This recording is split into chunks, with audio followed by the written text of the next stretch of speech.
Bismillahirrahmanirrahim. Assalamualaikum warahmatullahi wabarakatuh. Salam diberi pembuka bicara. Terlebih dahulu, suka saya untuk memperkenalkan diri saya. Nama saya Putra Zafran bin Mat Izwadi. Umur saya 11 tahun. Saya belajar di Sekolah Kebangsaan Tunku Rawdah, sebuah sekolah yang telah mencecah lebih 100 tahun usianya. Dan saya seorang pengawas sekolah, dan hobi saya ialah suka membaca dan mempelajari tentang seni mempertahankan diri. Saya suka membaca tak kira di media cetak atau media elektronik. Jadi hari ini saya akan mengulas sebuah buku karya agung seperti yang kita tahu yang menggunakan bahasa klasik. Jadi saya telah memilih sebuah buku yang bertajuk Hikayat Hang Tuah. Buku ini disenggara oleh Abu Bakar Hamid. Beliau merupakan Profesor Emeritus di Pusat Pengajian Melayu Siti Malaya. Di atas ketekunan beliau, dia dapat menghasilkan buku yang hebat ini. Ketua editor bagi buku ini adalah Datuk Zainal Abidin Burhan. Ia sebuah projek buku karya agung Yayasan Karyawan, dan ia dicetak untuk kali pertama pada tahun 2017 dan ia mempunyai sebanyak 241 muka surat. Buku ini mempunyai 29 bab dan saya paling minat bab 1 apabila Hang Tuah mula mengenali rakan-rakannya. Semangat persahabatan dan ukhuwah mula terjalin dan terbentuklah sebuah persahabatan 5 sekawan. Sebagaimanakah hidup saya dan sentiasa dikelilingi oleh rakan-rakan di sekolah. Namun agak sukar untuk kita mencari rakan-rakan yang benar memahami kita. Dan sekarang saya kekal di rumah kerana kita menghadapi situasi penularan wabak virus COVID-19.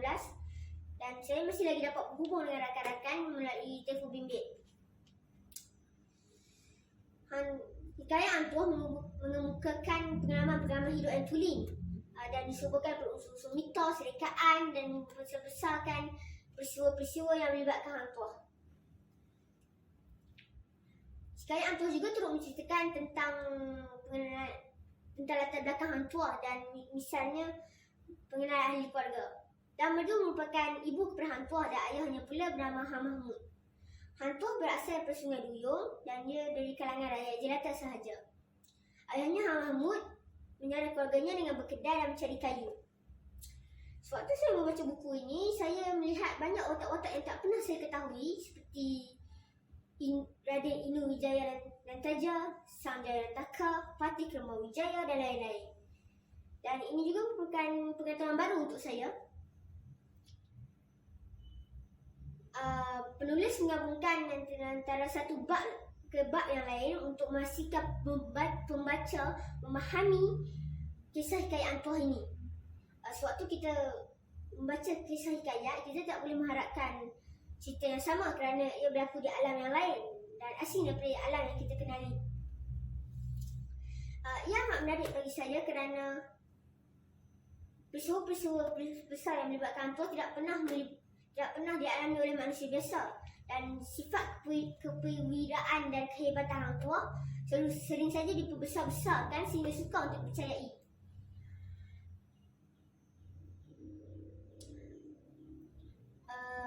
Kisah hikayat Hang Tuah tidaklah menceritakan tentang riwayat hidup Hang Tuah, tetapi ia menceritakan bagaimana kehidupan masyarakat Melayu, seperti bagaimana orang Melayu menguruskan negerinya. Dan saya juga amat tertarik dengan bagaimana Hang Tuah menentang Majapahit, bagaimana negeri Melaka mendapat nama Melaka, seterusnya Melaka menjadi sebutan di India, China dan Rom disebut sebagai Istanbul oleh usaha keras Hang Tuah. Namun pada akhirnya Melaka jatuh juga ke tangan Feringgi.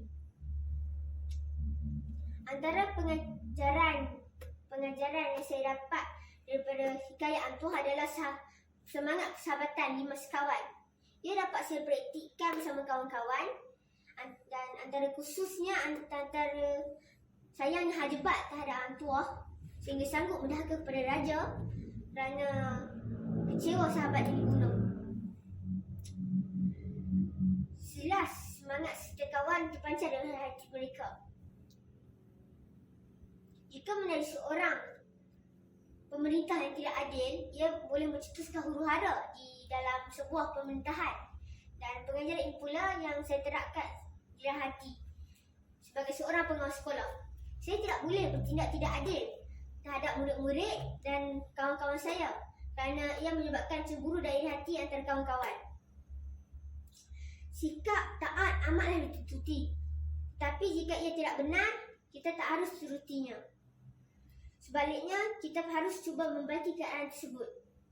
Saya sebagai seorang murid haruslah mentaati arahan guru dan ibu bapa. Dan saya selalu membantu guru dalam menyiasat aduan dan masalah terlebih dahulu. Kita tidak boleh mengambil apa-apa langkah secara drastik kerana tanpa menyiasat.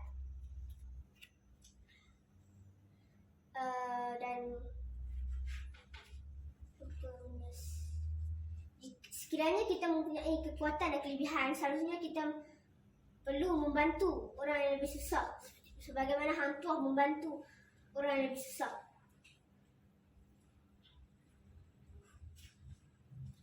Harapan saya sebagai pembaca buku hikayat Hang Tuah ini agar banyak lagi pembaca dapat membaca bahan-bahan klasik seperti ini, kerana ia berjaya untuk memberikan fikiran kita berfikir untuk gaya bahasanya. Dan selain daripada ceritanya yang menghiburkan dengan watak-watak yang begitu hebat dan digambarkan dalam buku ini. Sekian saja ulasan buku daripada saya. Sekian, terima kasih. Assalamualaikum.